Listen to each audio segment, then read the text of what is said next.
La infertilidad es un problema de salud que debe atenderse en pareja. Por ello, se recomienda que tanto el varón como su pareja sean estudiados en los protocolos de infertilidad y que ambas evaluaciones comiencen al mismo tiempo desde el primer año de incapacidad para concebir. En el caso de la infertilidad masculina, las causas pueden ser alteraciones en la función testicular, consumo de tabaco y alcohol, exposición a ciertos tóxicos y malformación o baja producción de espermatozoides, entre otras. Hoy, en Diálogos en Confianza, los especialistas nos informarán cuáles son las causas de la infertilidad masculina, las pruebas para realizar el diagnóstico y, lo más importante, nos dirán cómo debe ser el tratamiento integral del hombre en él y su pareja.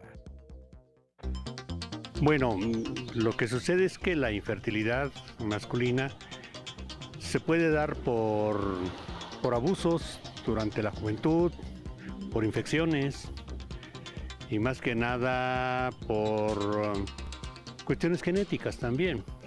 Bueno, sobre infertilidad masculina, pues realmente tienen que hacer estudio los hombres para ver cómo están sus espermas, el conteo de espermas. Bueno, el tema no es muy conocido por mí, pero bueno, sé que es algo complicado para muchas personas y que generalmente tienen problemas, conflictos maritales, ¿no?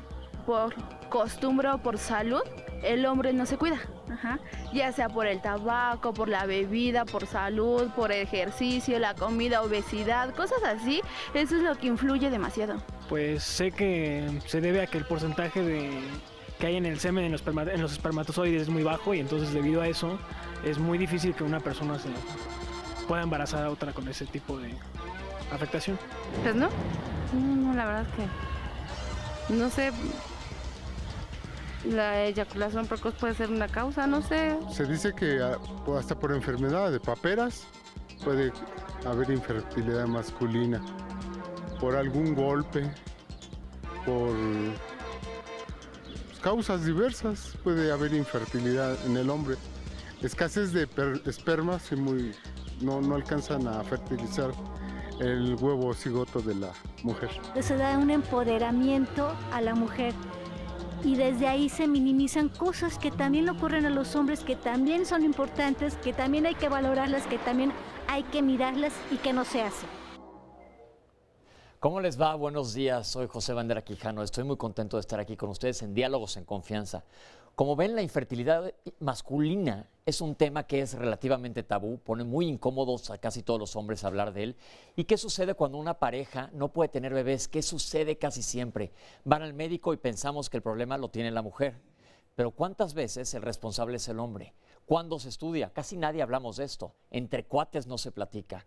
Está conmigo Óscar Virués. Óscar, ¿cómo te va? Muy bien, Pepe, me da mucho gusto saludarte. Muy buen día a todo mundo, a las personas que nos acompañan aquí en el estudio de Canal 11, a todas las personas que nos ven a través de la pantalla de televisión y desde luego a quienes se conectan en las redes sociales, que estaremos desde luego dando respuesta a las preguntas que nos vayan formulando. Y otra forma de comunicarnos todas las dudas, todas sus preguntas, es a través de la vía telefónica. El número para hacerlo es el 51 66 40 00. Y saludamos con mucho gusto también a todas las personas que nos pueden ver a través de la señal internacional de Canal 11. Bien, pues esto es Diálogos en Confianza. Vamos a resolver todas las dudas, todas las preguntas que ustedes quieran. Ya dijeron aquí en el público, vamos a tener un panel de expertos que nos van a resolver, inclusive a nosotros, muchas de nuestras propias dudas. Y vamos a romper mitos. Quisiéramos saber qué mitos tienen ustedes, qué creencias hay allá afuera en relación a la infertilidad masculina. Pero antes vamos a ver esta cápsula. Llevamos 2 años intentando tener un bebé. No quedaba embarazada, pasaba el tiempo y no quedaba embarazada. Acudí con esos curanderos que soban y me dijeron al mes vas a quedar embarazada y cuál, pues puras mentiras.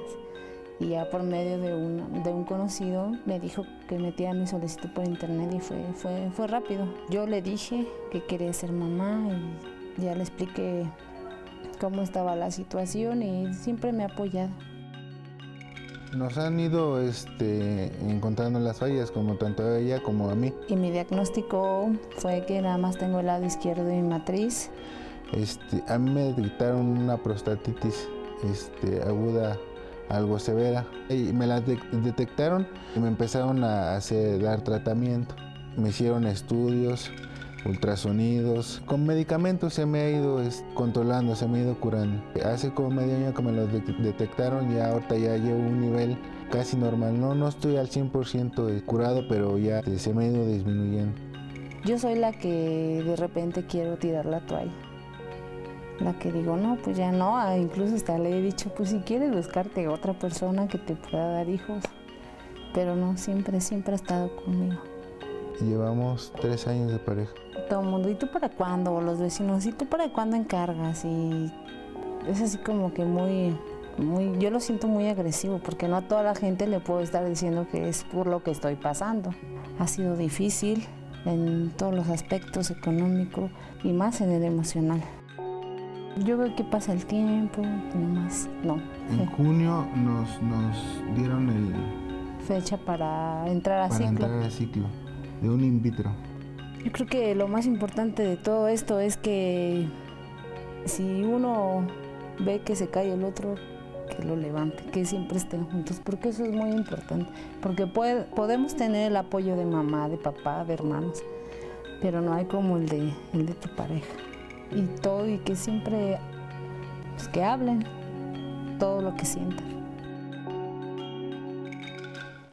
Bien, aquí vimos un caso en donde se trata de dos, pero como estamos hablando de tener hijos, casi siempre se trata de la unión de la pareja y la comunicación es clave. Pero basta de que yo esté platicando, les voy a presentar a nuestro excelente panel. Tenemos con nosotros a la doctora Mirna Guadalupe Chavarría Sánchez, médica adscrita a la Clínica de Andrología del Instituto Nacional de Perinatología, que pertenece a la Secretaría de Salud. Ella es andróloga clínica, sexóloga clínica, miembro de la Academia Europea de Andrología y miembro de la Sociedad Americana de Andrología, con maestría en Ciencias Médicas. Una cantidad de títulos bárbaros. Bienvenida, ¿cómo estás? Muchas gracias, muy bien.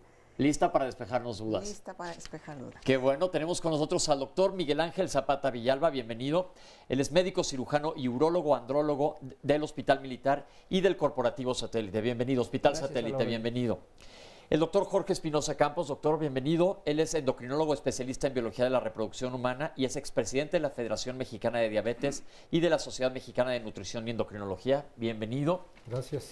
Y Luis Antonio Reyes Vallejo, Hola. que conozco de hace ya un tiempo, bienvenido. Él es urólogo con una subespecialidad en andrología e infertilidad masculina. Se educó en Estados Unidos y es especialista en infertilidad masculina, reversión de vasectomía y está en Médica Sur y en el Hospital Metropolitano. Bienvenidos todos. Muchas gracias. Yo creo que antes de que arranquemos el tema per se de hablar de infertilidad masculina, vamos rompiendo un poco el tabú y entrando en confianza. Porque mucha gente, ni siquiera mujeres sobre todo, conoce de la anatomía masculina. Y si yo tengo una mano, mis papás me dicen que el Z se llama mano. Si yo tengo un ojo, mis papás me dicen que tengo ojo. Pero allá abajo tengo 72,000 apodos.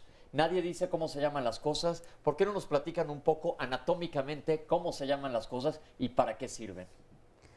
Ok, bueno, los genitales masculinos se pueden dividir en externos e internos. Los genitales externos, obviamente, está el pene y todo lo que es el contenido escrotal. En el contenido escrotal vamos a tener el testículo per se, vamos a tener el epidídimo y los conductos deferentes.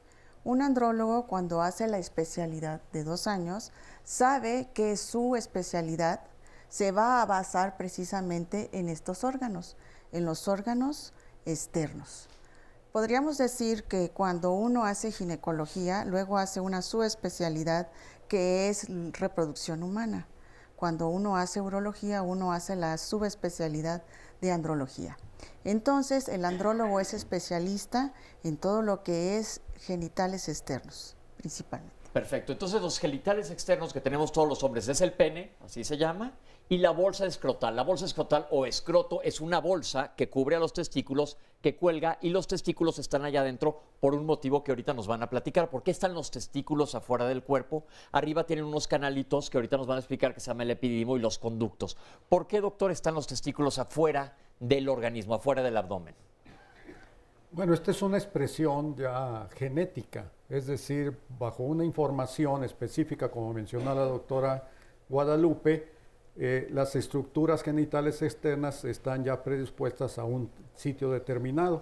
Quizás lo importante en relación a la situación externa del testículo es precisamente en una serie de situaciones relacionadas precisamente con la temperatura que debe de guardar el testículo.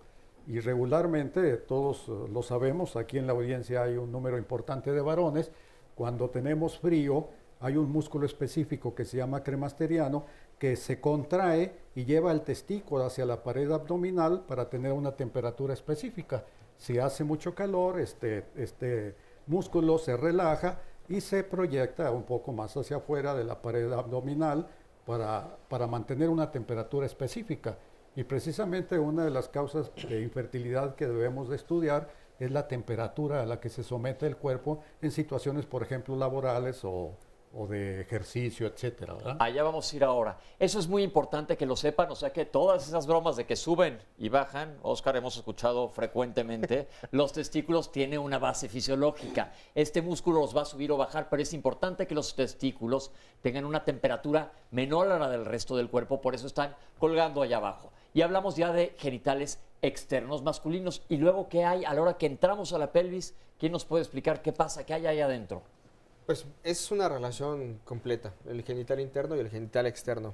Los genitales externos ya los platicó Mirna, y los genitales internos es próstata y vesículas seminales. Toda esta relación es muy buena y es bien importante, sobre todo en esta parte de la infertilidad masculina o en la fertilidad en general. Porque el 98%, 99% del eyaculado, o sea, de la emisión cuando tenemos una relación sexual, es semen y viene producida a nivel de las vesículas seminales y de la próstata. El 1%, 2% en el mejor de los escenarios son los espermatozoides que se producen en los testículos. Los testículos tienen dos funciones principales en la vida. Una, producir testosterona, y otra, producir espermatozoides. Este 2% de los espermatozoides va a estar ayudándonos a tener un poquito más de volumen en el eyaculado. Pero necesito testosterona, que es esta hormona sexual masculina que se produce dentro de los testículos, para producir una muy buena calidad de los espermatozoides. Si te das cuenta, es una relación entre todo el aparato reproductor masculino, que al final vamos a tener una mayor repercusión en la fertilidad. Perfecto, qué bueno que dijo la palabra espermatozoide. La gente habla comúnmente del esperma. Le dije, sí, como eso es como de ballena, pero se llaman espermatozoides. Yo creo que aquí es importante también que la gente sepa cómo se llaman las cosas. Entonces ya nos platicaron un poquito cómo está hecho el semen o la eyaculación. Así es el nombre adecuado, ¿verdad? Exactamente. Semen o eyaculación. La gente piensa que únicamente son espermatozoides, pero ya nos acabas de aclarar que está formado poco por espermatozoides y por líquidos provenientes de las vesículas seminales y de la próstata. ¿Estamos de acuerdo? Es correcto. Doctor, ¿por qué no nos platica cuál es el camino de un espermatozoide? Hola, yo soy un espermatozoide y estoy en el testículo. ¿Por dónde agarro mi GPS? ¿Para dónde tengo que ir? ¿Cuál es el camino que tiene que seguir? Porque si entendemos por dónde es el camino que tiene que ir, podemos entender dónde puede haber problema. Claro que sí. El espermatozoide se produce a nivel testicular. Ahí crece, llega al epidídimo donde se madura, se hace más fuerte todavía, y después del epidídimo viaja por el conducto deferente.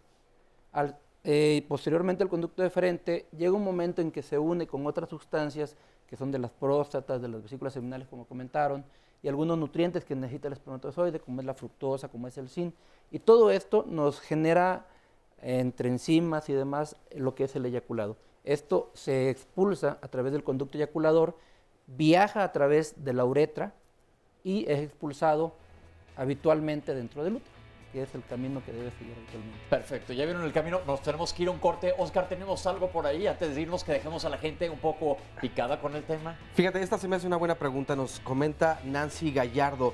¿Por qué la sexualidad de la mujer es un tema del que se habla con mayor libertad y frecuencia, al contrario del tema masculino? Porque normalmente no escuchamos cuáles pueden ser las problemáticas de los hombres para poder ser fértiles. Entonces me parece un asunto, tal vez en el sondeo comentaban de género, ¿no? La educación que tú bien decías también es una parte muy importante. Y justamente por eso estamos aquí, para romper estos tabús, para poder platicar de todo. Nos tenemos que ir a un corte, pero estamos aquí en Diálogos en Confianza hablando de infertilidad masculina. Ahorita regresamos. Estamos con ustedes, no se vayan, escríbanos.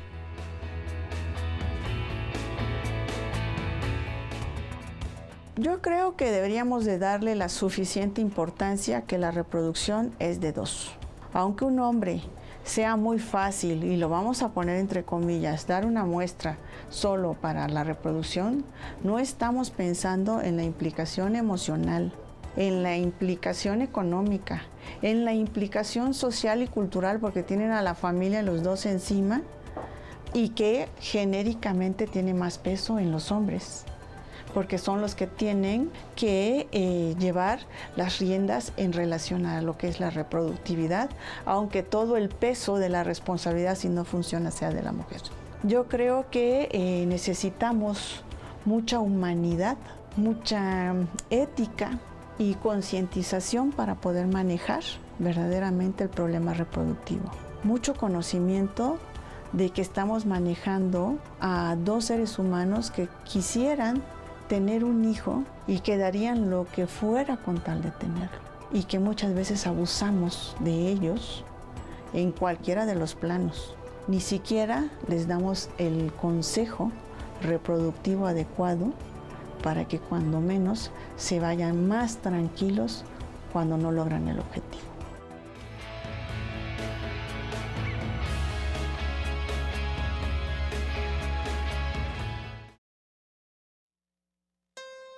Yo ingresé hace prácticamente 2 años y medio, ya casi 3 años, a lo que es un tratamiento de fertilidad con mi esposa. Yo no sabía que a veces tenemos problemas internos que desconoce uno, ¿no? La idea de venir aquí fue precisamente para tener un proceso de fertilidad, porque mi esposa y yo llevamos tiempo queriendo ser padres.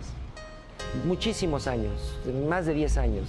Pues ya era tanto tiempo el que había pasado que nos comenzamos a preguntar qué era lo que pasaba. El problema que tengo yo radica básicamente en hay una malformación en el esperma. Nosotros al momento de estar reproduciéndolo, llega un momento en que no se termina de formar en un 95-98%. Mi etapa se queda en un 80%, con una muy buena movilidad y todo, pero hace falta reforzarlo. Entonces ya empiezan tratamientos desde cuidarse la salud, comenzar a checar cómo anda uno de triglicéridos, colesterol, cómo anda pues físicamente uno de salud, ¿no? La primera opción era un embarazo normal, de acuerdo a la maduración tanto de ella como lo mío, ¿no? Después se empezó a descartar, entonces todos estos estudios van descartando las posibilidades, entonces la última que queda prácticamente es in vitro. Yo desde hace mucho tiempo dejé de pensar lo que pensaba de mí o lo que pudiera decir la demás gente de mí. Yo siempre he vivido o he tratado de vivir de acuerdo a mis convicciones, más sin en cambio en un aspecto muy grande de la sociedad pues sí importa mucho el qué dirán, ¿no?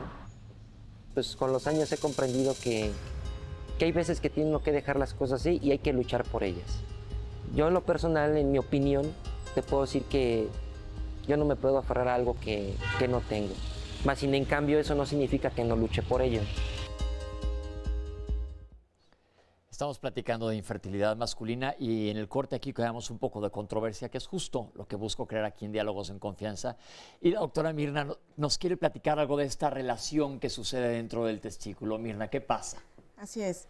Retomando las palabras del doctor Luis, él habló de la producción de la testosterona y la producción de espermatozoides. Por lo cual tenemos que decir que de una manera anatómica hay 2 compartimentos en el testículo que se van a embonar fisiológicamente hablando.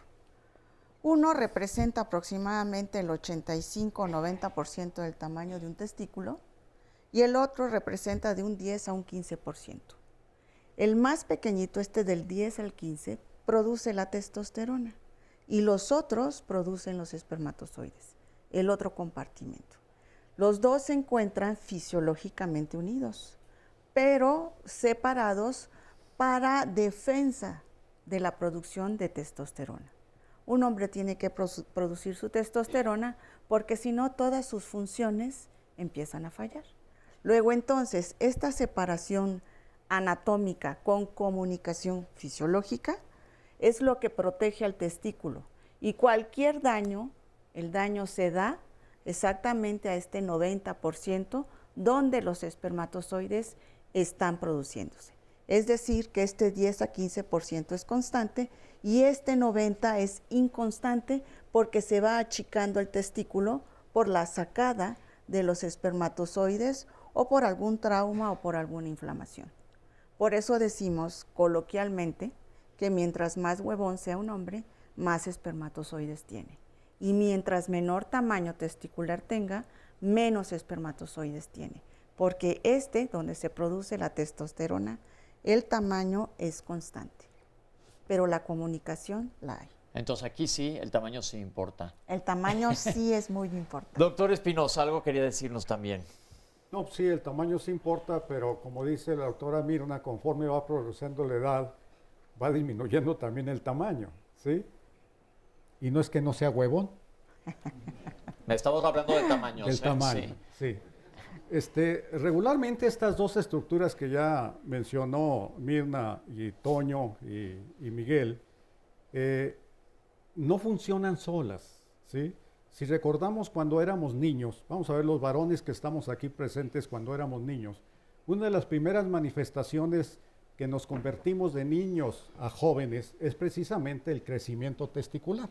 Es lo que se llaman los caracteres sexuales secundarios. Lo primero que nos manifestamos desde el punto de vista de nuestra evolución en cuanto a tiempo se refiere es el crecimiento testicular.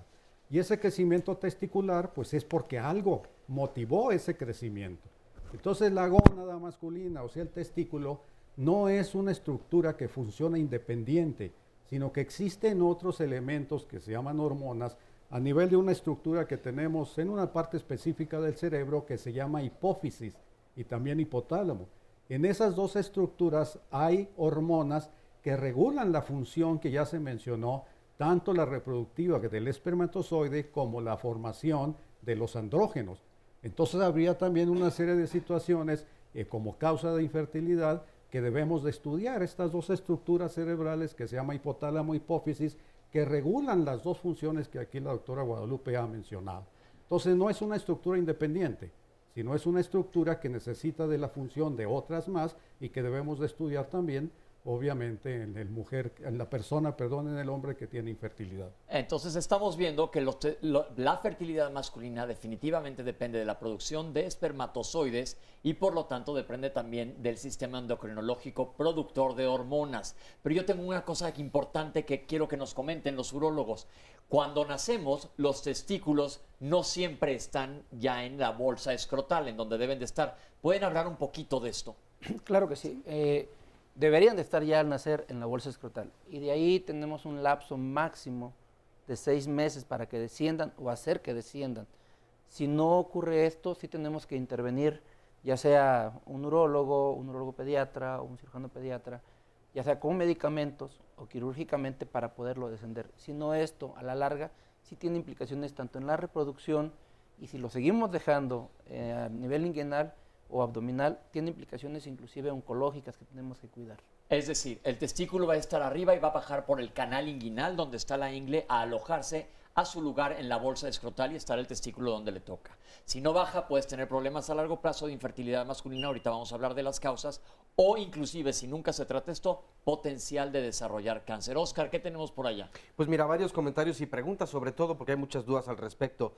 Nos dice en Facebook Eric Gallardo, ¿la infertilidad se puede heredar? Voy a leer varias y a ver si van, si pueden recordar desde luego las preguntas. Marisela Valladares, ¿la cantidad de semen es un factor para ser infértil o fértil? Rocío López nos dice, ¿el uso de esteroides para el desarrollo muscular puede causar también infertilidad? Es que mi esposo lo tomó durante 3 años y yo siempre he escuchado comentarios al respecto. Ahora me doy cuenta que las personas que asisten a un gimnasio comúnmente o cada vez de forma más común consumen estos esteroides. En Twitter nos dice Manuel Rodríguez, Tuve paperas a los 7 años, ahora tengo 23. ¿Qué estudios debo realizarme para saber si tengo problemas de infertilidad? Nos dice María Carvajal, ¿hay medicamentos que causen infertilidad y por qué razón? Sergio Gómez, fui al urólogo y me dijo que tengo inflamada la próstata. ¿Puedo tener problemas de infertilidad? Y llamadas telefónicas, nos dice Ivonne Castillo en Coapa. ¿Es cierto que los hombres que tienen adicción al tabaco o el alcohol tienen problemas en la cantidad de los espermatozoides? Este es de Raúl Montes, en la delegación Benito Juárez. Tengo 35 años y padezco de insuficiencia renal. Ya tenemos un hijo, pero quiero tener otro y no he podido. Y me dicen que es debido a mis problemas renales. ¿Con qué especialista debo acudir? Un montón de dudas que nos hablan de varias cosas, entre ellas de las que resaltaban algunas personas en el sondeo. Es decir, las paperas, sí, algunos medicamentos, la herencia, ¿son factores que pueden influir en la infertilidad masculina? Sí, completando lo que preguntó él y además dándole respuesta a uno, en realidad a partir de la semana 4 empiezan a emigrar los gonocitos hacia lo que va a ser la gónada masculina. Las células que van eventualmente a crear el testículo. A crear y a formar los espermatozoides, porque las células de Leydig que producen la testosterona, esas ya están en el lugar. Pero la producción de testosterona empieza a partir de la semana 6 de gestación.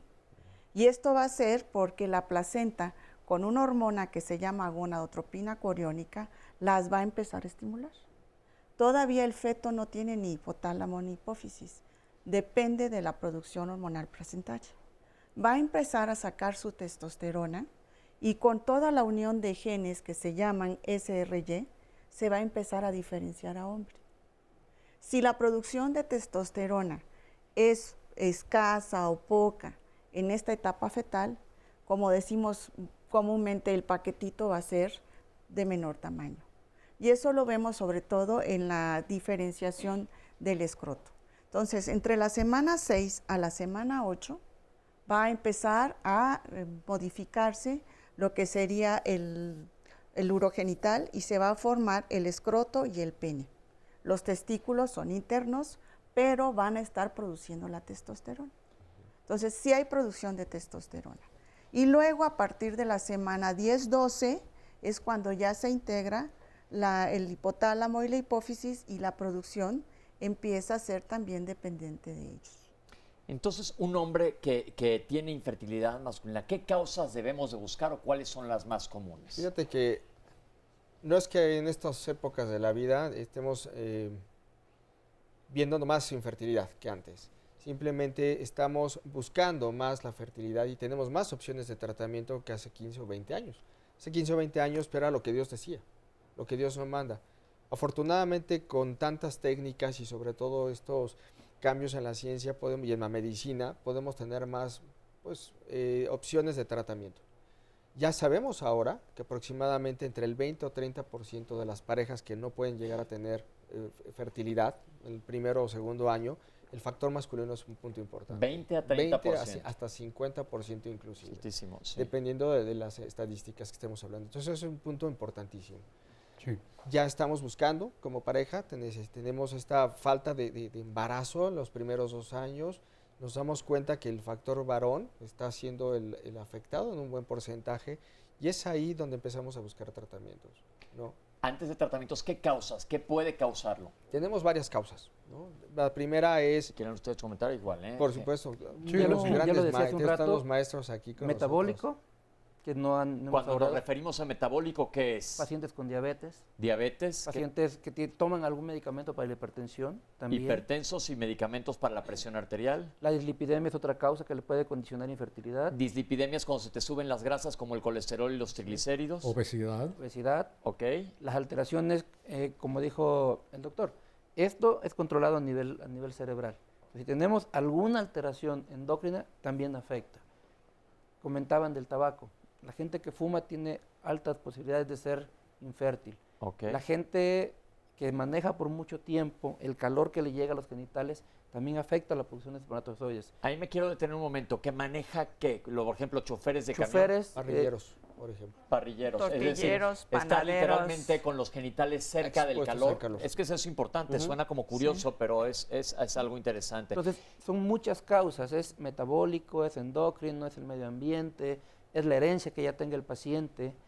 Y si a eso le agregamos el estilo de vida, bueno, pues sí es mucho lo que afecta. Muchos factores. Así es. Aquí en Diálogos en Confianza hicimos una capsulita que redondea varios factores. Quiero que la vean para que comentemos sobre ella ahorita al regresar. El factor de riesgo, para empezar, la edad, lo laboral, el tipo de actividad que tienen, lo que implica estar mucho tiempo sentado. Los choferes, llámese de taxi, de microbús, de autobuses, podríamos decir también aquellas personas que trabajan en la informática por toda la contaminación que pueden tener por los destellos de rayos X, ¿no? De radiaciones, la nutrición, dentro de lo que uno consume, como drogas que pueden ser lícitas o ilícitas. Hay gente que fuma mucho y que los hombres es muy frecuente que se guarden el celular en la bolsa del pantalón. Una de las cosas más prevalentes que impiden una fertilidad es un proceso infeccioso en un hombre. Los factores de riesgo para un proceso infeccioso, siempre digo que con el debido respeto es la mala higiene. Obviamente estamos con muchas bacterias prevalentes, inclusive de todo lo que agarramos durante todo el día. Y estamos hablando de las bacterias comunes, como yo les llamo comunes y corrientes. Porque otro es la prevalencia de las bacterias de enfermedades de transmisión sexual, como el papiloma, como el herpes, como la clamidia, como el micoplasma, el ureaplasma, la sífilis. Dentro de las alteraciones metabólicas más importantes tenemos la obesidad, la diabetes, el problema del colesterol o los triglicéridos o lo que es el síndrome metabólico. Dentro de las enfermedades de origen hormonal o endocrinológico tenemos de que todo confluye que tiene la testosterona baja y puede ser un hipotiroidismo, una hiperprolactinemia, una alteración en el eje hipotálamo, hipófisis, testículo que tienen que ser corregidas. Fíjate que siempre oigo que dicen que el varicocele es el principal que da la infertilidad y yo eso lo tomo como una gran mentira. El varicocele tiene su lugar, sí, dentro de la infertilidad masculina, pero solo aquel varicocele que sea de un grado alto, que esté causando alteración seminal, que esté produciendo hipotrofia testicular o en su defecto por ser grande, dolor. Hay cosas que se pueden evitar y cosas que no se pueden evitar. Uno no puede evitar estar en contacto con todas las partículas que tenemos contaminantes en México. Pero si tuviéramos una dieta rica en verduras, rica en proteínas, podríamos de alguna manera eliminar esto, sobre todo si tenemos algún ejercicio que de preferencia sea aeróbico, pero no en un medio contaminado. Ahora, hay que acordarnos que cada gente es especial. Hay gente que tiene mejores defensas o mejores organismos que otros. Y hay gente que absorbe los tóxicos y gente que no lo hace. No vamos a saber quién es diferente o no hasta que tengamos el problema reproductivo. Y tengamos que hacer la aclaración de que los deben de evitar. La pareja debe de ser estudiada al mismo tiempo. No estudiar primero a la mujer y si ya no encontré nada o te encontré y te doy un tratamiento y no funcionó, entonces estudiar al hombre, no. Se deben de estudiar en forma conjunta. ¿Cómo se debe de estudiar a un hombre? Por lo general, el primer contacto va a ser con el ginecólogo.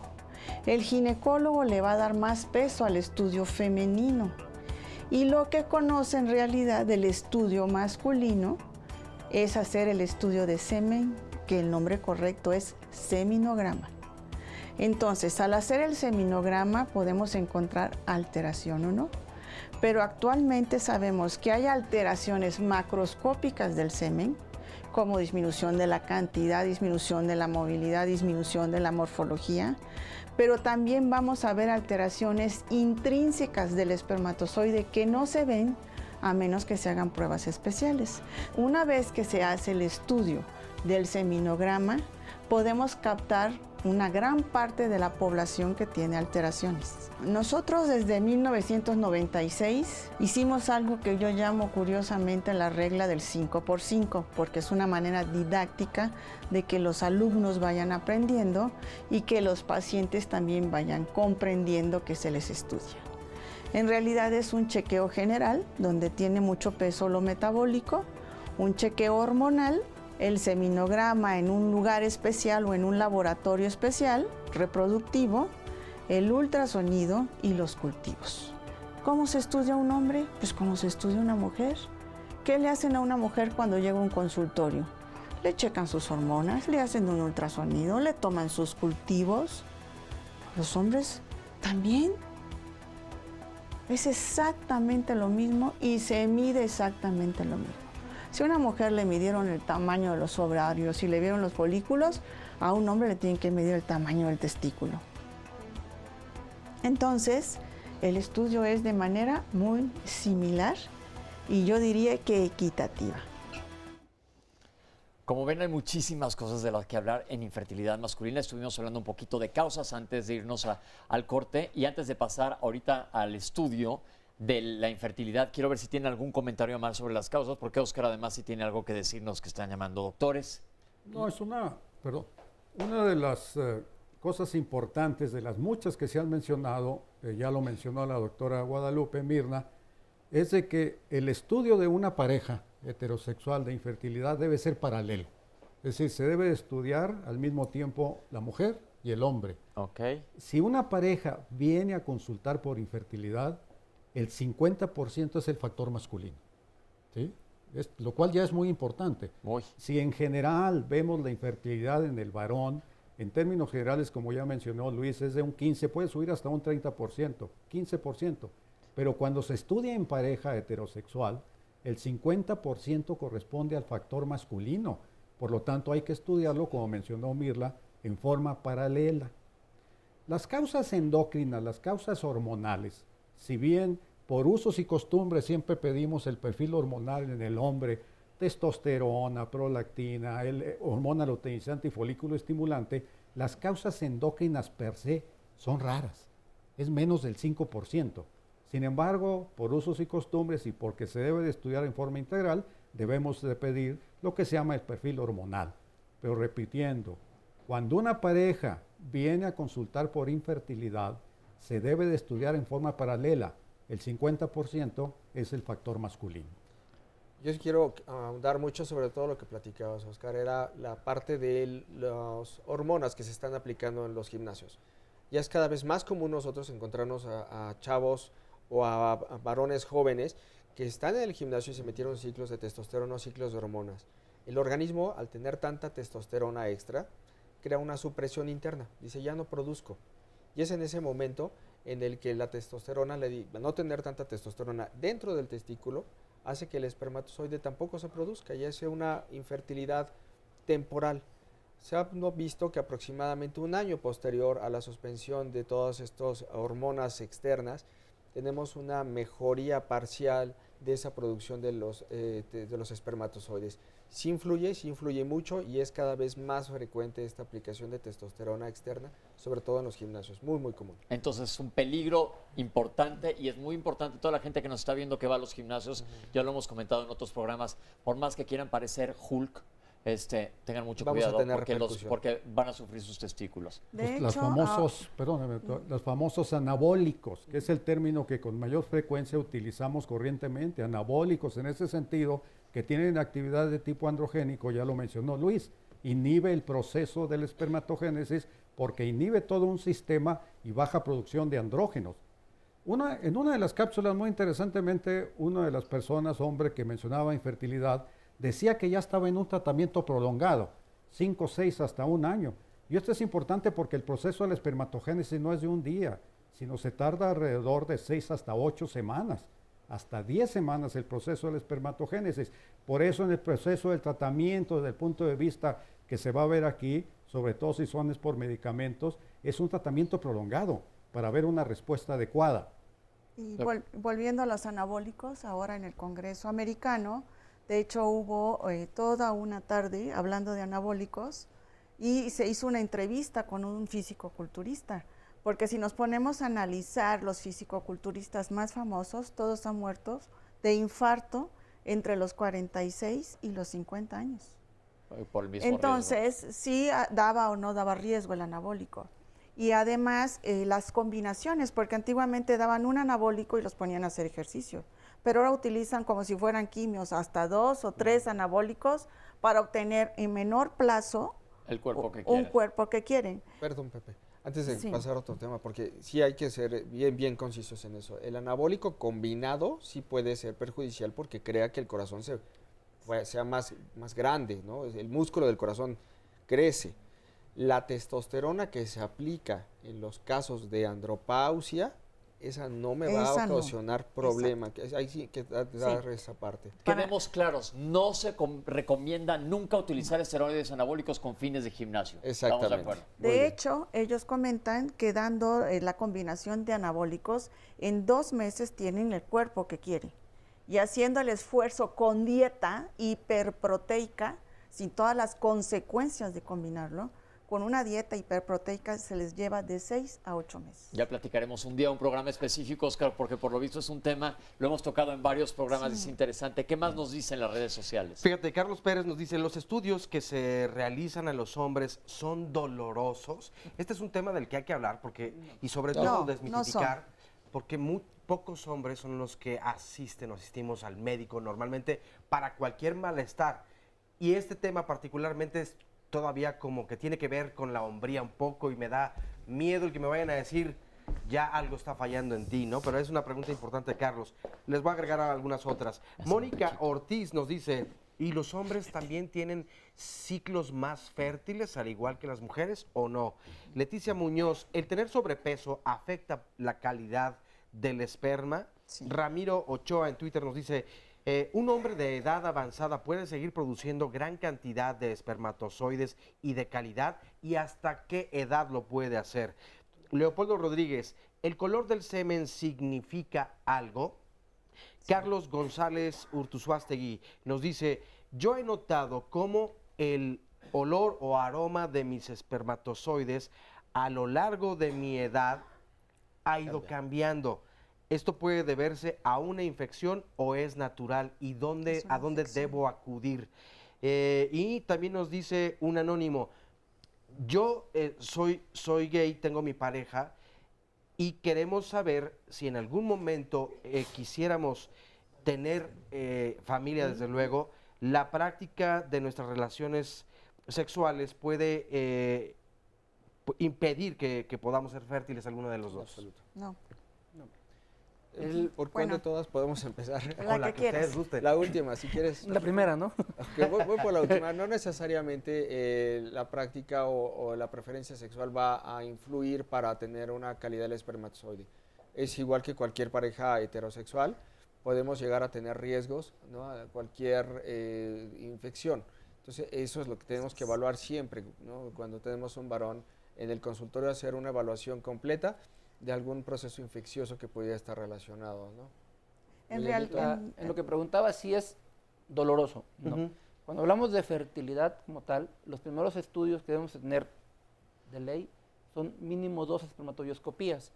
No es doloroso, pero sí es incómodo. El paciente tiene que masturbarse en el laboratorio, o si su casa queda cerca, bueno, masturbarse y llevar la muestra al laboratorio, porque debe de interpretarse dentro de la primera hora posterior a la eyaculación, para que pueda tener un buen resultado. Obviamente el que te dé sangre para los estudios hormonales y metabólicos, eso es lo único que le puede molestar. Todo lo demás, no hay ninguna otra molestia al paciente. Se tiene que tocar sus genitales, se tiene que explorar como a cualquier paciente que vaya a ver a un urólogo en determinado momento. Tienes que palpar los testículos para ver la consistencia, para ver si hay algún cambio e inclusive detectar de manera temprana alguna alteración, ya sea inflamatoria, ya sea oncológica. Es la única molestia que se le genera al paciente. Y el ultrasonido testicular les ponen gel a nivel escrotal y les pasan el transductor y tampoco es doloroso. Sí, pero es importante en relación precisamente a lo que se llama la educación sexual y el proceso también de la fertilización y de la capacitación del espermatozoide en una relación sexual normal de coito, para propósitos de fertilizar, no se debe utilizar lubricantes, porque puede alterar lo que se llama el fenómeno de la capacitación del espermatozoide. La otra situación es de que si bien el proceso de la espermatogénesis puede ser de 70 más o menos 5 días, es decir, de una espermatogonia, o sea, una célula madre inmadura, a un espermatozoide maduro, dura 70 más o menos 5 días, en términos generales, ¿sí? En cada eyaculado el hombre puede embarazar todos los días a una mujer diferente, porque este proceso de espermatogénesis no es por oleadas, sino tendríamos que embarazar a la mujer cada 70 días, ¿sí? Sino que en un mismo eyaculado hay un proceso que tiene 6 fases de maduración, es diferente. O sea, en un mismo tejido que podamos tomar en una biopsia, podemos ver las 6 fases de proceso de maduración. Es decir, por eso tenemos la capacidad del hombre de poder embarazar todos los días a diferente mujer. Y aquí es decir, nosotros no tenemos un proceso de oleadas. Aquí hay algo muy importante. Las parejas verdaderamente no saben cuál es el día de fertilidad. A veces con la misma carga de angustia que llegan al consultorio uno les explica y no les queda claro. Y a veces de plano no saben. Cuando hacemos la historia clínica andrológica que preguntamos, ¿cuántas veces a la semana tienes relaciones? ¿Cuántas veces a la semana te masturbas? ¿Tú tratas de buscar los días de fertilidad de tu compañera, sí o no? Siempre responden sí, porque queremos tener un hijo. Claro. A ver, ahora explícame cuáles son esos días de fertilidad. 0. Entonces, siempre les digo que hay métodos indirectos, como ver lo del moco, como el contar los días, como poner en el teléfono celular que ahora te cuenta cuál es el periodo fértil, y podemos hacerlo de una manera más objetiva con las tiras reactivas que actualmente existen, que fluctúan entre 250 pesos a 380 pesos, para estarlas remojando y ver la oleada de LH de la ovulación, y que eso objetiva y favorece una fertilización. Claro. Hay que recordar que en realidad por mes una pareja tiene un éxito de un 18% de lograr un embarazo, que acumulado en un año es de 90%. Por eso hablamos de este 10 o 15% de las parejas infértiles a un año. Cierro desde acá. Pero esa es la tasa de fecundidad por mes. Pero si objetivamos el momento de la ovulación, o durante 3 meses tú no objetivas nada, ya sabes que tienes un problema ovulatorio que hay que acudir con un médico. Y no haces algo indirecto como ver si está bien el moco, ver otro tipo de cosas. Pero nos vamos a tener que ir a un corte. Perdón que te interrumpa, y ya estoy acá sentado en el público porque vamos a regresar a hablar justamente con una pareja, ¿verdad? Que tenemos mucho de qué platicar. Pero ahorita nos vamos a ir a un corte y estamos hablando de infertilidad masculina aquí en Diálogos en Confianza. No se vayan, ahorita regresamos con ustedes. Escríbanos, Oscar está al pie del cañón listo para recibir todos sus comentarios. Vamos a ver esta cápsula.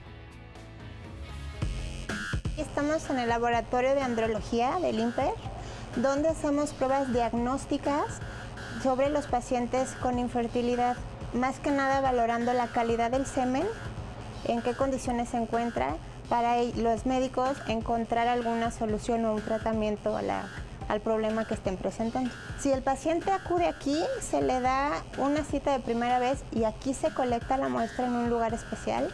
Tienen que tener cierta abstinencia los señores para que tengan una calidad óptima, y nosotros lo primero que hacemos es valorar la calidad que tiene esa muestra. Calidad es concentración de número de espermatozoides, movilidad de ellos, la morfología y aparte volumen de la muestra, más que nada.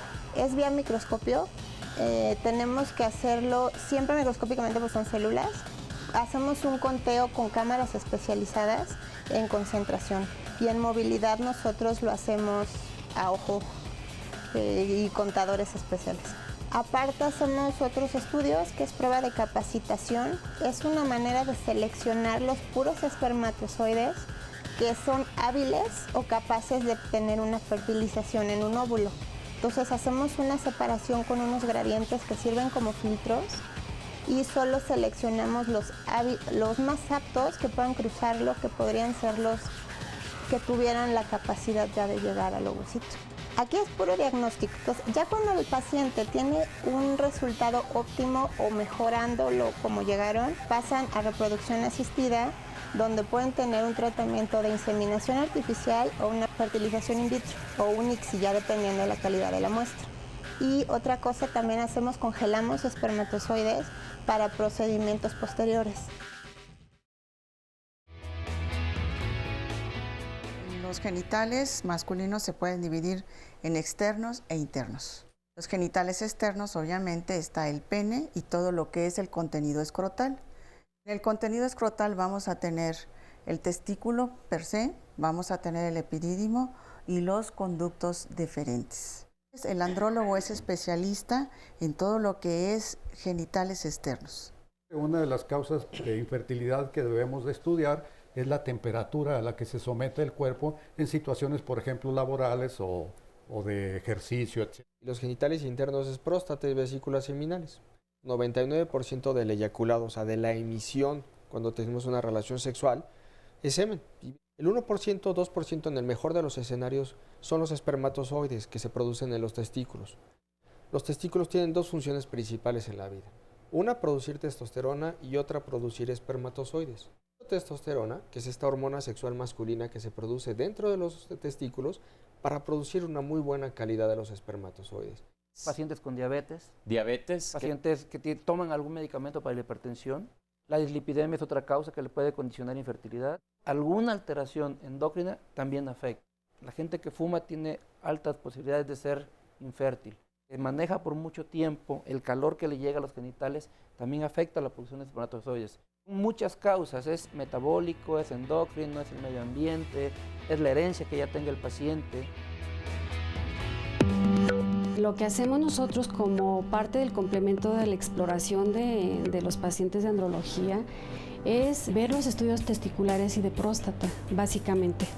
Es muy importante para el andrólogo las estructuras que vamos a ver, por ejemplo, en el ultrasonido testicular, ver el volumen, que es de mucha importancia, ver la ecogenicidad que tiene el testículo y todos los componentes como el epidídimo, el plexo pampiniforme y todo lo que compone el canal inguinal. Es de suma importancia para ellos. Se hace con un equipo de ultrasonido con transductores lineales de alta resolución. En caso de ultrasonido testicular, cuando se trata ya de un ultrasonido transrectal para poder valorar próstata, también es con el mismo equipo, es un equipo que utilizamos con transductores endocavitarios transrectales. En cuanto a la exploración transrectal, es muy importante la próstata, sobre todo para ver procesos obstructivos que están ocasionando alteraciones en la cantidad o en la morfología de los espermatozoides. Por lo regular nosotros ya los recibimos porque tienen una espermatobioscopía con alteraciones físico-químicos. Pueden ser pacientes que vienen con azospermia, muchos de ellos. El método de imagen, ultrasonido o resonancia magnética, pues es un complemento muy importante para la exploración de los pacientes de infertilidad masculina en andrología. Seguimos platicando de infertilidad masculina y por qué no le preguntamos al público. Aquí estoy con Gaby y estoy con Jorge que tienen este problemilla. Vamos a platicar un poco de su historia. Bienvenidos, ¿cómo están? Bien. A ver, ¿quién quiere platicar primero? Gaby o Jorge, ¿quién se arranca? A ver, Gaby, cuéntanos. Bueno, nosotros somos pacientes del Instituto de Perinatología y un agradecimiento porque desde que comenzamos el tratamiento nos han tratado muy bien. Nos han ofrecido los estudios y las consultas a bajo costo y bueno, nos hemos detenido un poco porque nosotros hemos tenido una bacteria que es difícil de que se erradique, de sí. matarla. Entonces eso es lo que nos ha retrasado, pero ya estamos en esa línea de pasar a ese proceso del embarazo. ¿Cuánto tiempo después de que se casaron y decidieron tener familia se dieron cuenta que no podían? Pues comenzamos a tratarnos después de 2 años. Es decir, pasaron 2 años de decir, pues a lo mejor pega, a lo mejor no pega. Sí. Y una vez que decidieron, Jorge, platícanos, ¿qué fue lo que hicieron? Pues empezamos a investigar en dónde ir o cómo hacerle para... En este caso también no sabíamos. Y fueron a dar a perinatología, afortunadamente. Sí, sí. ¿Y te estudiaron a ti a la vez que a ella? Sí, se enfocaron de principio a ella y después me llamaron a mí. Ok, y ahorita ya tienen detectada cuál es la causa. Sí. Ya tienen un diagnóstico y se están tratando. Sí. ¿Qué les dicen los médicos? ¿Qué pronóstico les dan para poderse embarazar? Bueno, de hecho ya somos candidatos para inseminación, pero por la bacteria que todavía están erradicando, todavía no podemos pasar a esa fase. Dime una cosa, dile a la gente que está aquí enfrente, que nos está viendo por la televisión, los estudios que te hicieron, ¿estabas nervioso? ¿Cómo te sentías? ¿Tenías miedo al dolor? ¿Fueron dolorosos? ¿Fueron incómodos? No. Bueno, de hecho yo no sabía qué estudios me iban a hacer, pero todos los estudios que me realizaron no tuve problemas, no me sentí incómodo ni nada. ¿Sospechaste por algún momento que podía ser un problema que tuvieras que ver tú o era únicamente de Gaby? Pues en realidad no sabíamos, veníamos dándonos cuenta conforme veníamos o nos llamaban y nos decían los resultados de los estudios, y entonces pues de esa forma es que sabíamos cómo estaba la situación. ¿Cómo se sienten ahora? Pues tranquilos porque tenemos el apoyo de una institución, pero siempre, como decía el corte, sí afecta mucho que te estén presionando. Que te estén presionando, o sea, estamos siempre haciendo mucho caso de lo que dicen afuera. Sí. Y justamente aquí el compañero tiene una pregunta sobre la parte psicológica de esto. Sí, mira, mi duda es se habla mucho sobre cuestiones fisiológicas, pero ¿qué hay de la parte emocional? De hombres que a través de los años no han podido tener familia y esto les causa cierta frustración y hasta desesperación. Digo, porque posiblemente ante la familia, ante la sociedad no lo expresen, pero estando a solas lloran de desesperación, de no poder llorar, de no poder tener familia, ¿no? Y ante esto, ¿qué se puede hacer? ¿A quién hay que acudir? ¿O qué soluciones se pudieran tener ellos? Justamente para eso tenemos este tipo de programas y les pregunto al panel, las implicaciones psicológicas, hablamos de tabúes anteriormente en cuanto al sexo masculino, ¿qué implicaciones tienen sobre la capacidad reproductiva de un hombre y qué se puede recomendar si un hombre se está estudiando? ¿Qué apoyo puede tener emocional o psicológico? Lo primero que debemos estar evaluando es tener una adecuada atención. Lo primero que debemos hacer es evitar tomar la consideración de los amigos, familiares y amigos, que como lo hemos visto no nos están ayudando. Hay que acudir al médico porque el médico es la única persona que nos va a ayudar para tratar de atendernos como debe de ser, tener un diagnóstico adecuado. Existen alteraciones a nivel hormonal que nos van a afectar sexualmente, con disfunción eréctil, problemas de testosterona baja, deseo sexual bajo, que nos van a afectar también en la parte de la fertilidad. Ya en el área de fertilidad, un paciente infértil, un varón infértil, para la pareja es muy frustrante tener cada uno de los intentos la esperanza, no lograda de este embarazo, sobre todo porque son embarazos muy deseados. Con cada uno de los ciclos en los cuales se pueden surgir, cuando me refiero a ciclos, estamos hablando de esta terapia médica que estamos teniendo en pareja, y no lograrse el embarazo es muy frustrante, tanto para él como para ella. Entonces, sí es necesario tener un equipo multidisciplinario, tener un apoyo a nivel de un terapeuta que nos esté apoyando a todos. Yo creo que todos los que estamos aquí lo tenemos detrás de nosotros, sobre todo para apoyar a cada uno de nuestros pacientes. Es muy importante porque es la interacción con el médico, la interacción que vamos a tener y la confianza que por favor nosotros les pedimos a cada uno de nuestros pacientes la tengan para platicar estos temas. No necesariamente vamos a dar medicamentos para la atención. Necesitamos saber esta parte de la salud mental, hasta dónde podemos nosotros ayudarlos en la atención diaria. Es bien importante esta comunicación y sí, es una repercusión que se da y se da de manera muy, muy importante, pero no la vamos a saber hasta que no nos las comuniquen. Esa es la importancia de esta relación médico-paciente y de la comunicación día a día, no solamente para estos temas de fertilidad, es para los temas en general de medicina. Cualquier alteración que vayamos teniendo, es muy importante tener esta interacción con el médico. No guarden, no se queden con cosas, hay que platicarlo, porque nosotros como médicos no vamos a saber hasta dónde los vamos a poder ayudar. Bueno, con estos ya 21, 22 años viendo parejas en perinatología, cuando uno hace la historia clínica, uno va platicando con la pareja. Platica primero cuando llegan con los dos.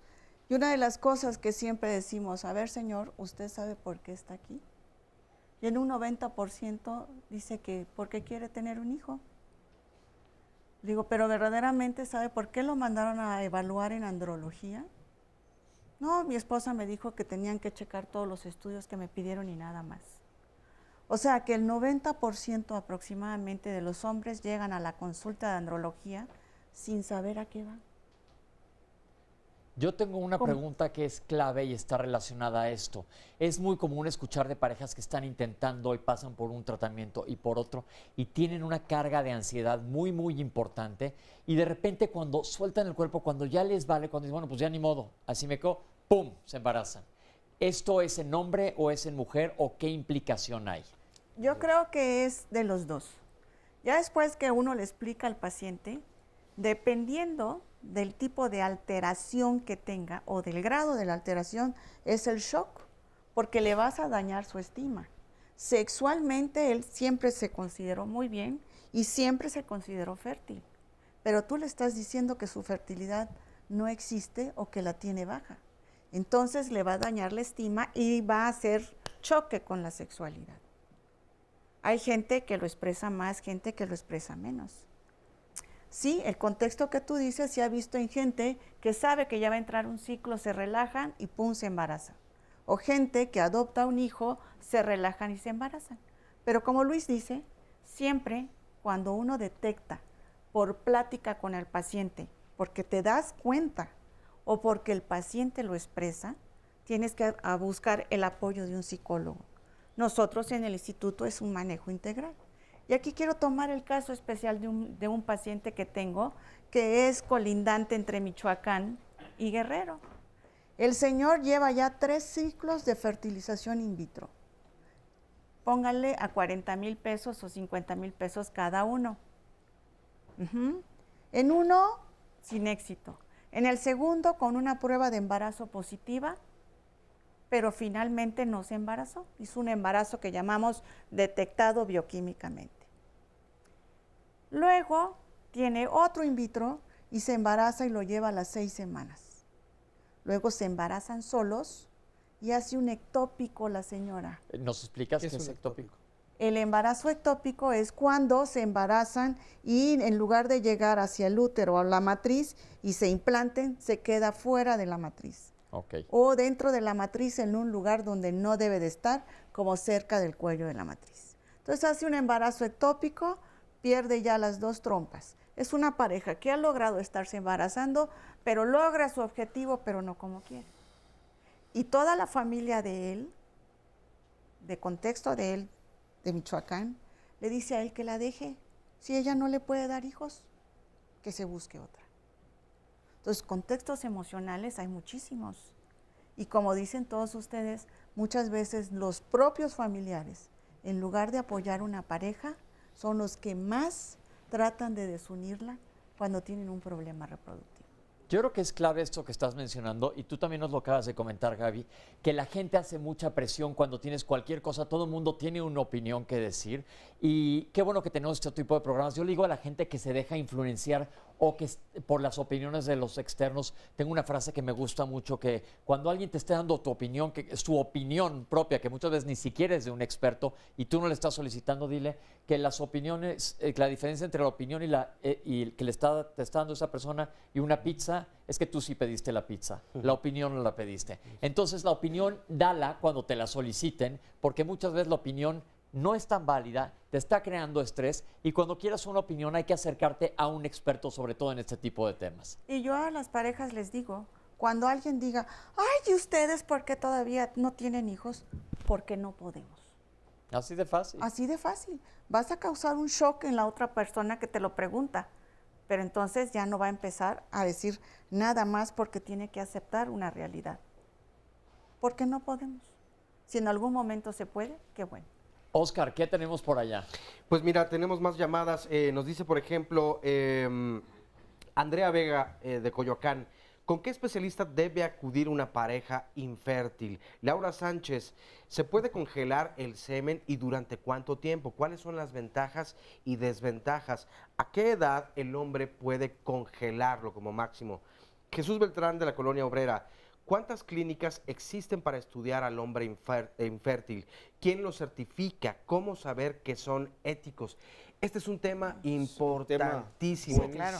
Porque además tú decías, mira, normalmente las parejas no saben cuál es el periodo más fértil durante esos 30 días, 31 que tiene un mes, o 28 en el caso de febrero. Pero para saber qué clínica, a dónde debo acudir y si actúan con plena ética, qué es lo que debo de hacer para saber que estoy llegando a un buen lugar también. Es importante ubicar como pareja si estamos teniendo problemas de fertilidad, un biólogo de la reproducción, ¿no? Los ginecólogos, el ginecólogo en general tiene entrenamiento en biología de la reproducción, pero no es el especialista en esta área. Siempre es importante acudir al biólogo de la reproducción, certificados ante consejo, porque existe mucha gente que no está certificada, como en todas las especialidades. Entonces, cerciorarnos que el médico es biólogo de la reproducción y certificado ante consejo de biología de la reproducción. Y la parte masculina tiene que ser vista por un urólogo en entrenamiento o un andrólogo. Eso es importantísimo. Urólogo en entrenamiento, en andrología y que sepa de biología de la reproducción. Pero también tiene que estar certificado. Claro. Actualmente todas las clínicas que se digan que hacen las cosas con éticas deben de tener un andrólogo certificado. Estábamos platicando que un ginecólogo sabe de reproducción, sí, pero necesita hacer la especialidad en reproducción. Un urólogo sabe de reproducción masculina, sí, pero necesita tener la especialidad en andrología, que es una especialidad tanto de reproducción femenina como de masculina, 2 años. Los demás son entrenamientos en andrología. Nos tenemos que ir a un corte, pero ahí lo tienen. Si tú y tu pareja están buscando bebé y no están pudiendo hacerlo, yo creo que es momento que vayan a buscar a alguien que esté. Ya dijeron certificado, tenemos certificaciones aquí en México, un médico que sea adecuado para sus necesidades y ellos los van a ir llevando de la mano, los van a orientar y buscar, estudiándolos, como ya dijeron, a la vez qué es lo que se tiene que hacer. Pero no se vayan, no hemos terminado aún con este tema, estamos en Diálogos en Confianza, escríbanos, ahorita regresamos aquí con ustedes.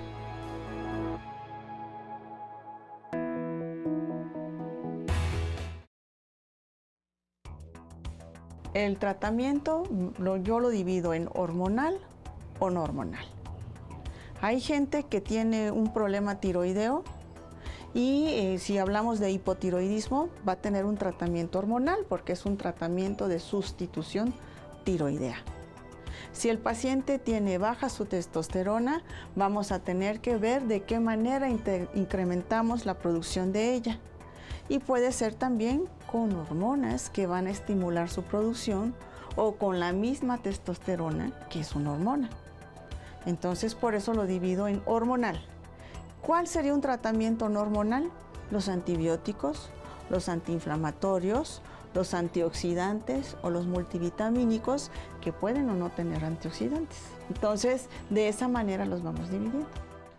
Estamos hablando de la infertilidad masculina y yo le quiero preguntar al doctor Espinosa, ya nos dijo la doctora en la cápsula, sobre la situación hormonal. ¿Cuál es su sugerencia a un paciente de sexo masculino que está teniendo problemas reproductivos? Ahorita, cuando estabas entrevistando a la pareja de Jorge, la señora, ya vi, sí. Sí, yo estaba viendo a Jorge y digo, Jorge, pues no tiene un problema de tipo hormonal. Lo estoy viendo, Jorge, ¿sí? Primero, pues porque veo que tiene su voz gruesa, que tiene bigote, que tiene barba, que tiene una complexión de desarrollo muscular, que pues necesitaría examinar sus genitales, etcétera. Pero usted tiene suficiente cantidad de hormona, no estoy diciendo para la espermatogénesis, pero para obtener por lo menos una función reproductora normal, ¿sí? Es decir, para mí usted, cuando yo lo estoy viendo, no tiene un problema de tipo hormonal. Las causas hormonales de infertilidad en el varón son muy raras, es menos del 5%. Es mejor ver si hay una asociación de una serie de otros problemas médicos que pueden estar relacionados con infertilidad. Por ejemplo, ya se mencionó cuestión de usos de tabaquismo, de alcoholismo, de diabetes, de hipertensión, de trastorno de los lípidos, problema tiroideo, como mencionó Mirna. Obesidad. ¿Sí? Obesidad. Todos esos factores, ahorita Mirna en la cápsula nos estaba mencionando de antioxidantes. ¿Por qué antioxidantes? Porque todos estos problemas médicos que se acaban de mencionar producen lo que se llama un estrés oxidativo. Todos tenemos estrés oxidativo, sobre todo yo por mi edad, conforme a la edad tenemos más estrés oxidativo, ¿sí? Pero todos estos problemas que acabamos de mencionar aumentan el estrés oxidativo y una serie de productos que se llaman ROS, sustancias reactivas de oxígeno. Y eso sí altera el funcionamiento, la motilidad, una serie de factores en relación a las espermatozoides específicamente. No hay necesidad de dar antioxidantes porque realmente van a producirme un efecto benéfico esas vitaminas. Pues es mejor controlar la diabetes, controlar la hipertensión, controlar los lípidos elevados, bajar de peso, hacer ejercicio. Porque esos factores que se llaman factores modificables los puedo modificar en beneficio mío, no solamente de mi integridad de salud, sino en el proceso de la espermatogénesis. Bien, ahí tenemos un resultado en cuanto a tratamiento, ya hablamos de los antioxidantes también, pero yo quiero hablar con los urólogos desde el punto de vista urológico. Alguien puede estar produciendo adecuadamente espermatozoides, pero se tocó el punto que creo que es clave que se aclare: ¿qué es un varicocele y qué pasa cuando literalmente existe alguna tapadura, bloqueo o algo en la cañería, literalmente por los ductos donde deben pasar los espermatozoides, porque esta es otra causa de que alguien no se esté embarazando por infertilidad masculina? Bueno, el varicocele es la dilatación del plexo pampiniforme de las venas del escroto. Esta dilatación puede o no puede ser que afecte la producción de espermatozoides. Ya hay en la actualidad organismos reguladores a nivel internacional que nos dicen: este y este sí se opera, este no lo operas. Hay una clasificación, grado 1, grado 2, grado 3, y grado 2 y grado 3 se operan. Hay uno que solamente se detecta por ultrasonido, ese no es operable y es establecido en las guías de manejo de infertilidad y del varicocele. Es decir, entonces un varicocele es una dilatación de las venas que están en el escroto, que ya hablamos al principio del programa, que es la bolsa que cubre los testículos. Esto lo va a valorar el urólogo. Otro tipo de problemas de ductos. El espermatozoide, como comentamos al principio, viaja a través del epidídimo. Epidídimo. Esa estructura, si llega el paciente a sufrir un trauma, un proceso inflamatorio, un proceso infeccioso, puede afectar la salida del espermatozoide.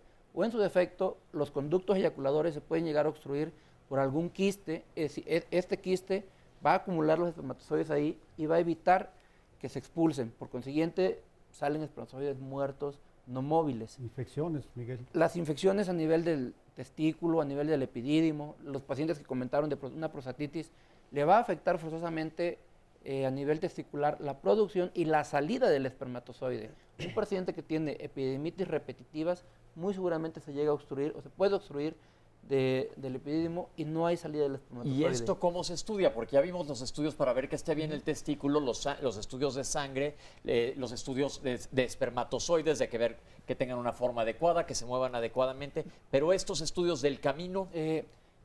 como comentamos al principio, la piedra angular del diagnóstico es la espermatobioscopía. De ahí nos da datos que nos puede orientar hacia un proceso inflamatorio, algún proceso infeccioso. ¿Azospermia?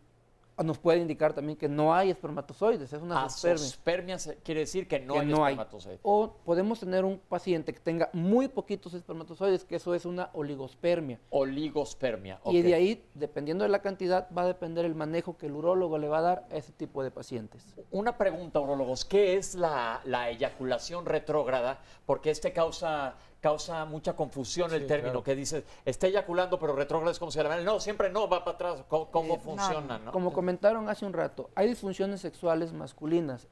Antes eran tabús. En la actualidad, ya el hombre ya habla, ya exige, ya pide, y la mujer también. La mujer llega y dice, trátamelo porque no expulsa nada. Claro. Trátamelo porque tiene disfunción eréctil. Y la eyaculación retrógrada, la aneyaculación, eyaculación precoz. La eyaculación precoz, la disfunción eréctil son padecimientos que están muy relacionados con la infertilidad.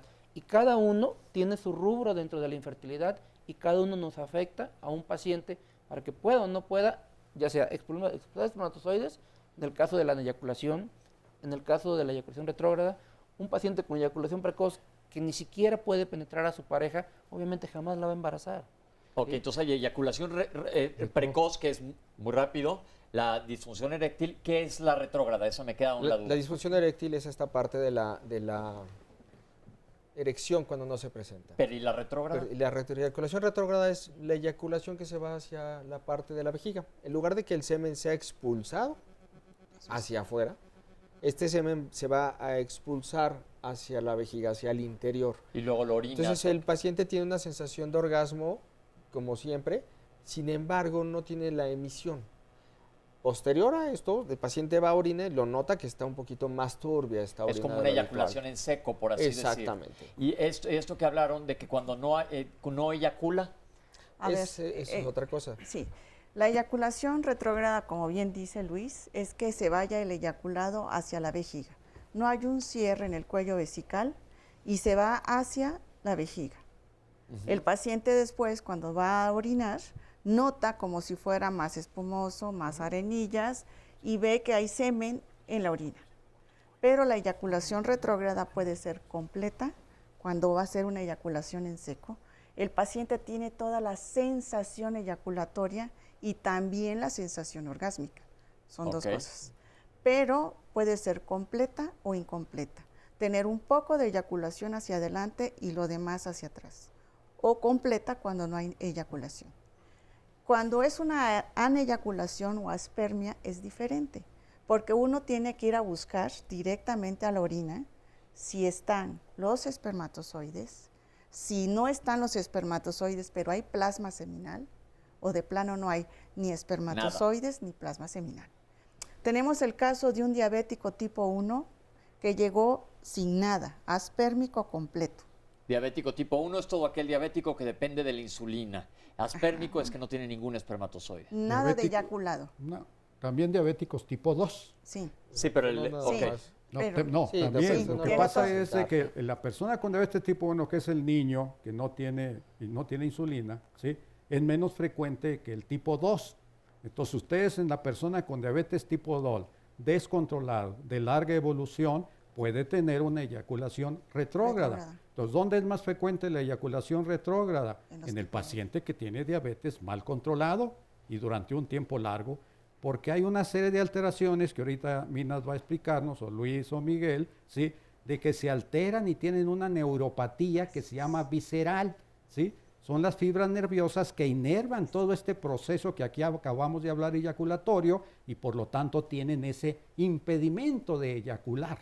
Así es correcto lo que el doctor dice. Ahora, yo les digo a ustedes, nos está viendo mucha gente, nos están escuchando, nos están escribiendo. ¿Con quién va alguien que sospecha que tiene infertilidad? ¿A dónde voy? ¿A dónde toco? ¿A dónde marco? Bien, Luis decía que con un reproductólogo.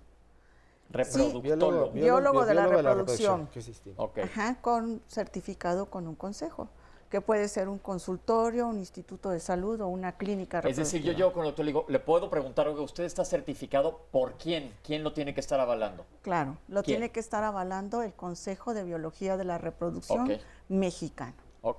O endocrinólogo. Ajá. Sí, dependiendo del área, o sea, él hace la evaluación femenina y pide el primer examen de detección, que sería el seminograma, que al decir seminograma implica el estudio del plasma seminal y de los espermatozoides.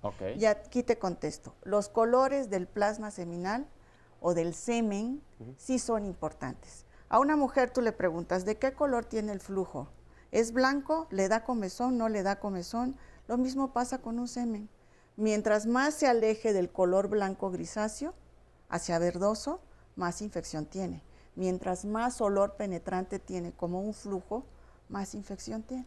Es decir, el color normal del semen siempre es como color perla, blanco, grisáceo. Así es. Si tiende a verde, tenemos que sospechar en infección. Si tiende a amarillo, también. Si tiende a rojo, también. O sea, porque hay glóbulos rojos. Claro, aquí uno tiene que tener el conocimiento de preguntarle, interrogar al paciente qué ha comido. Porque si, por ejemplo, alguien le dio una tableta de fenazopiridina para algún problema urinario, hasta el semen se pone amarillo. Eso es importante, hay que saber siempre si estás tomando algún medicamento, porque por ejemplo alguno de los antiparasitarios también, a la hora de orinar, yo les digo a los pacientes, van a ir a hacer pipí como kriptonita, aquella de Superman, no se asusten, es normal. Así es. Y a la hora de eyaculación puede que tengan este color verdoso también. Pero si ustedes ven que el color de su semen está de otro color, acudan con el médico a revisar qué es. A lo mejor, como dicen, puede que no sea nada importante, pero lo importante aquí es detectar a tiempo. Oscar. Fíjate, esta llamada se me hace muy importante. Nos dice Norma Angélica Díaz Lara. Nunca me lo había puesto a pensar, pero ahora viendo el programa, la verdad es que tengo una duda. ¿Qué pasa si un hombre, ya sea por accidente o malformación, no pudiera tener jamás una erección? Entonces, ¿su reproducción tendría que ser forzosamente asistida o de qué otra forma podría eyacular? Fíjate que es muy interesante esta parte de la erección. La erección, la disfunción eréctil puede ser por muchos factores. Y es importante que si nunca ha tenido una erección, acudir al médico, porque algo está sucediendo ahí, ¿no? Hay alguna alteración primaria que me está provocando que estas erecciones no se estén presentando. Y esa es la importancia de acudir al médico, no quedarse con la idea, ni tampoco platicar con los amigos, porque no nos van a dar la adecuada información. Supongamos que por algún motivo no logramos tener una erección en ese momento, o bueno, no hay la posibilidad de una penetración para una inseminación natural, ¿no? Sí tenemos diferentes tipos y diferentes métodos en los cuales podemos apoyarnos para poder lograr la eyaculación o la emisión, ¿no? O inclusive para poder a nivel testicular captar los espermatozoides y ocupar algún método de reproducción asistida de alta complejidad. Es decir, sí se puede, porque yo creo que eso es una cosa interesantísima. Yo personalmente no sabía que sí se podía. Está sensacional, es una gran noticia para toda la gente. Es padrísimo. Por ejemplo, si alguien tiene una lesión medular y está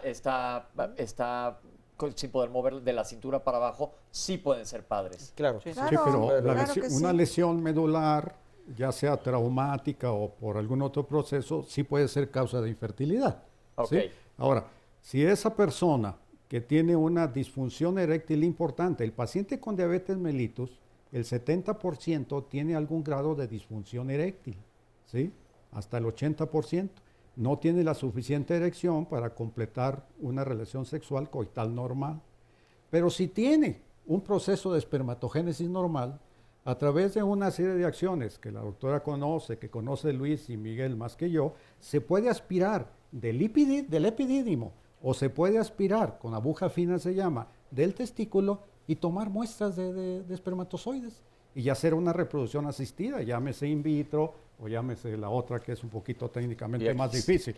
Pero sí se puede obtener espermatozoides. Ok, aquí va una pregunta. Ahora, yo me pongo del lado de todos los pacientes que están viendo. Digo, ¿y el dolor, apá? Pues no. Claro, no. A ver, yo aquí tengo algo muy importante que decir. Uno tiene que interrogar a ese paciente que tiene una disfunción eréctil, porque no lo vas a pasar una técnica de reproducción asistida por la disfunción. Tú tienes que interrogarlo y ver si es situacional, si tiene algún origen hormonal, metabólico, vasculogénico, bioquímico, tienes que estudiarlo. Claro. Y entonces tú llegas a un contexto con él, le das un manejo, un tratamiento. Y ese paciente, si tú logras sentirlo tranquilo, que puede hacerlo, no lo vas a someter al estrés de dar una muestra en un momento de una técnica de reproducción. Para eso tenemos la criopreservación preventiva a corto plazo. Tú le dices tranquilo, relajado, vas a dar tu muestra, te creas tu ambiente de música, con esposa o sin esposa, como tú te sientas mejor, para que me des la muestra sin tener que llegar a ser invasivo. La ética aquí es clave. Por eso se requiere que sea con un buen médico certificado, estés en cierta privacidad para poderlo hacer, sobre todo que te expliquen. Y acabas de decir un tema, criopreservación, casi nos vamos, pero si rápidamente nos puedes decir, antes de irnos al corte, esto de la congelada que preguntaron desde hace rato y no contestamos. Ok, la criopreservación le vamos a llamar que es una criopreservación preventiva. Preventiva a corto plazo, cuando se va a utilizar en una técnica de reproducción cercana, o a mediano plazo o a largo plazo. ¿Cuánto? Puede ser muchos años. Ahora que fuimos al Congreso Europeo, los del grupo de Interlomas llevaron un trabajo donde descongelaron muestras de 20 años. Y estaban perfectas. Ok. Entonces, si uno da una muestra con una persona adecuada, que las va a congelar de manera adecuada, el objetivo de después, al descongelarlas, de encontrarlas bien, va a ser alto. Claro, al hablar de bien estamos hablando que una muestra sí sufre cambios, pero dentro de esos cambios que tú sabes que vas a tener, vas a encontrar una buena muestra para hacer cualquier técnica de reproducción. El manejo es importante.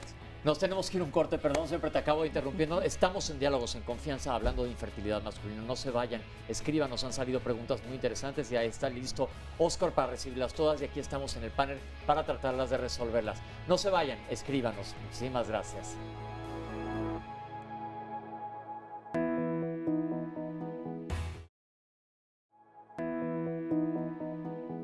Cuando una pareja viene a consultar por infertilidad, se debe de estudiar en forma paralela. El 50% es el factor masculino. Es más común nosotros encontrarnos a chavos o a varones jóvenes que están en el gimnasio y se metieron ciclos de testosterona o ciclos de hormonas. Al tener tanta testosterona extra, crea una supresión interna. Dice, ya no produzco. Sí influye mucho y es cada vez más frecuente esta aplicación de testosterona externa, sobre todo en los gimnasios.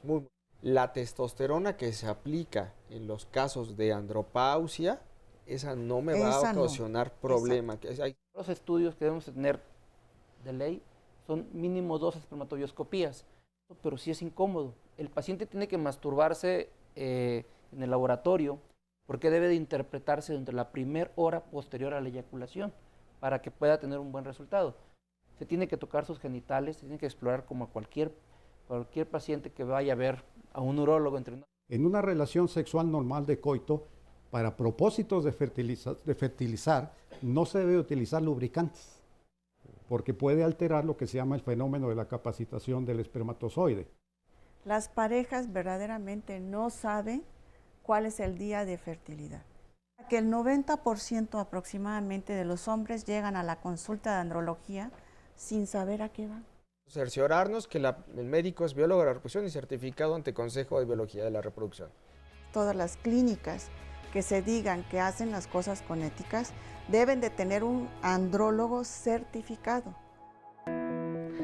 Ya estamos de regreso en Diálogos en Confianza. Qué bueno que continúan con nosotros. Vamos a dar lectura a varios comentarios y llamadas que nos asombra particularmente que hoy la participación masculina de verdad ha sido mucha mayor. Nos da mucho gusto porque aquí en Diálogos en Confianza generalmente las mujeres son las que más preguntan, incluso por sus maridos, desde luego, ¿no? O sus parejas. Nos dice Rodrigo Méndez, tengo un solo testículo. ¿Qué probabilidades tengo de ser infértil? Seguramente testigos tendrá varios.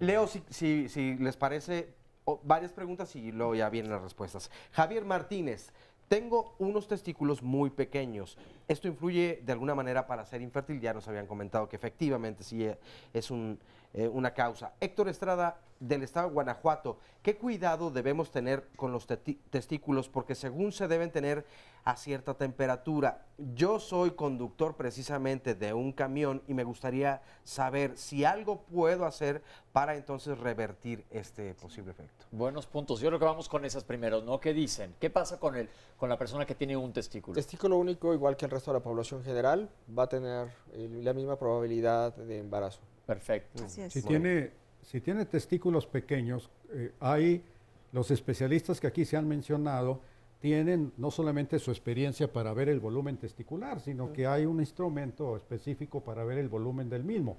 Pero si él tiene testículos pequeños, es importante que venga con un especialista para que se le estudie por qué tiene esos testículos pequeños. Puede ser hasta una situación de tipo genético. Y nada más para completar lo que dice Luis, verdaderamente influye mucho la causa por la cual el testículo fue retirado. Si es por un cáncer, si es por una criptorquidia que no haya descendido, puede todos este tipo de situaciones desfavorecer el hecho que tenga una fertilidad. Entonces, la causa por la cual fue retirado el testículo sí es importante. Si fue una causa traumática, pues el otro testículo va a funcionar perfecto. Pero si fue por una criptorquidia, puede haber cierto grado de lesión en el contralateral. Es muy raro que si se presente fue eso. por un seminoma, puede haber algo también en el contralateral. Seminoma es un tipo de cáncer. De cáncer. De testículo. Actualmente se sabe que la familia de todos los cánceres y la familia de la infertilidad en cuanto a genes es la misma. Son que se van expresando o no expresando, que vamos a tener desde infertilidad masculina a cualquier tipo de cáncer testicular. Y a esto va pegado también la criptorquidia, por eso lo comento. La criptorquidia nuevamente es cuando el testículo no desciende. Está arriba. Y se sabe, porque se ha hecho un estudio europeo muy grande multicéntrico, buscando a gente con criptorquidia, midiéndole estos genes para ver cuáles son los favorecedores y cuáles no son favorecedores. Y se ha encontrado una amplia asociación donde ahora hacen un rectángulo con 2 triángulos entre toda la patología de la infertilidad masculina hasta el cáncer testicular. Una pregunta, ya que le resolvemos a toda la gente que pregunta, que maneja mucho rato, choferes de trailers, choferes que están en la ciudad, O uno un chef. mismo que estamos sentados en el tráfico, ¿cuántas horas? ¿Qué podemos hacer? Lo recomendable es que maneje menos de 2 horas. Menos de 2 horas. Una, dos. Si va a manejar, bueno, utilizar el aire acondicionado hacia el área genital para que le ayude y cambie un poco la temperatura. La ropa interior, que no sea de licra, que sea ropa de algodón, son básicamente lo que le podría ayudar. La ropa interior, eso es clave porque te habían preguntado también, ¿verdad, Oscar? Exactamente, preguntaban acerca de la temperatura, si la ropa interior se recomienda más la trusa o el boxer, que haya mayor ventilación. Yo les digo a los pacientes que traten de tener su cerveza bien fría entre las piernas. Pero no si están manejando. No si están manejando. Es un refresco. No, era un relax. La verdad es que yo les digo que lleven su botella de agua fría, que la congelen en su casa y se va a ir descongelando en el carro y que se la pongan entre las piernas por momentos. O bien que compren un ventilador de esos pequeños que se pueden poner en el carro para que lo prendan cuando va manejando y movilice el área en la región genital por si no tienen aire acondicionado. Ropa interior que no sea de licra, que sea de algodón. Y que boxers sea holgada, porque los testículos deben de colgar como mis aretes para no sufrir los cambios de calor. Pero fíjate que aquí es un punto importante, ¿no? Porque hablamos del varicocele. El varicocele a mí me quedó puntos en controversia. Órale. El varicocele es el paciente que va a decir, ¿por qué tengo varicocele? Porque va a tener una sensación de dolor en el testículo, una sensación de opresión o que se me lo han pegado y le queda dolorido. Es la primera causa por la cual el paciente va a la consulta del urólogo a decir, me duelen los testículos. Ok. A la palpación, o sea, es importante que todos los hombres nos toquemos los testículos. Vamos a tocar arriba de los testículos, muchas veces una sensación como como si tuviéramos gusanos, le llaman eso, los libros. Y sí, se palpa, entonces si hay algo que palpo anormal en los testículos, yo como varón, pues tengo que acudir al médico. Fíjate qué datos interesantes, de 10 hombres, al menos 8 podemos llegar a tener varicocele. Pero de esos 8 que tenemos varicocele, 4 de ellos podemos llegar o llegan a presentar síntomas. Y los síntomas están basados principalmente en dolor, como el que habíamos comentado, o problemas de la fertilidad. Y en problemas de fertilidad lo que va a afectar principalmente es que los espermatozoides se vuelvan un poco más lentos. Se vuelven más lentos de lo normal y esto porque es debido. El varicocele son venas estancadas, venas dilatadas, se estancan la sangre y hacen que la temperatura aumente un poquito más, 0.1, 0.2, que para el organismo es nada, pero para el testículo es mucho, y eso hace que el espermatozoide se vuelva más lento. Es muy importante dar el diagnóstico y el tratamiento, como lo decía Miguel.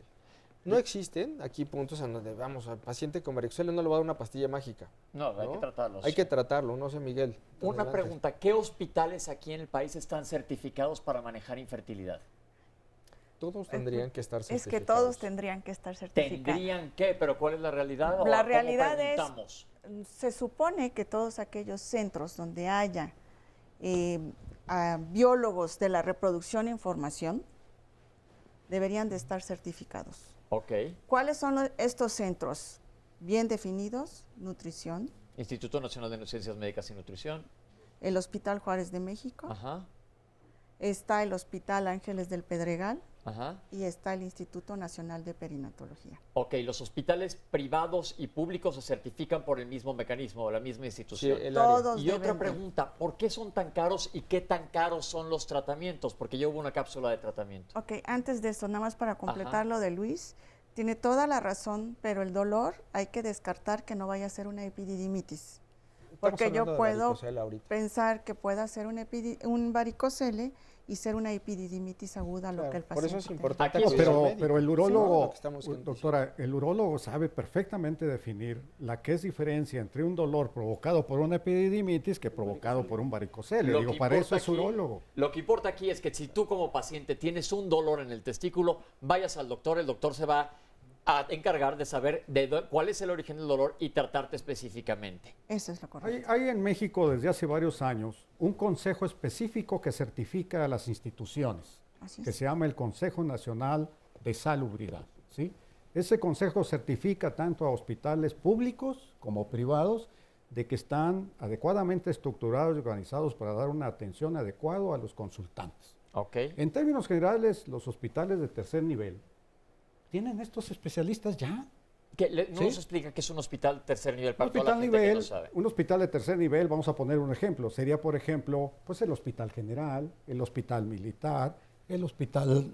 El Instituto Nacional de la Nutrición. No, los institutos es el nivel más alto desde el punto de vista de atención de salud de nuestro país. Pero entonces un hospital de tercer nivel es un hospital en donde están todas las especialidades y subespecialidades. Tienen medicina interna, pediatría, Para que la ginecobstetricia, gente cirugía general y todas las demás subespecialidades de medicina interna y de cirugía.